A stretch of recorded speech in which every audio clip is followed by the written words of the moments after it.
जालोद नगर पालिका में देखा गया राष्ट्रीय ध्वज का अपमान। जालोद नगर पालिका में 1 जनवरी 2025 को पैर में फंसा राष्ट्रीय ध्वज।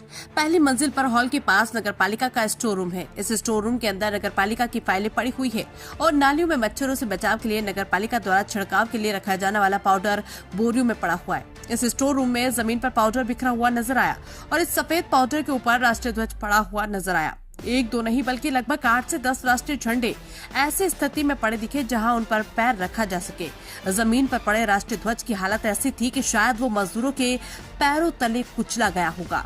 राष्ट्रीय ध्वज के संरक्षण में सिस्टम इतना लापरवाह कैसे हो सकता है? उस राष्ट्रीय ध्वज के संरक्षण में ऐसी लापरवाही जो उत्सव के मौके पर हाथ में राष्ट्रीय ध्वज लेकर शान से शहर में फहराता है। किसी भी आयोजन के बाद नगर पालिका को राष्ट्रीय ध्वज को छड़ी से उतारकर मोड़कर व्यवस्थित ढंग से रखना चाहिए। अगर ऐसा है तो एक नागरिक इस व्यवस्था से क्या उम्मीद कर सकता है? लोगों के बीच ये चर्चा है कि जिम्मेदार तंत्रों को ऐसी लापरवाही के लिए जिम्मेदार अधिकारियों पर कानूनी कार्रवाई करनी चाहिए।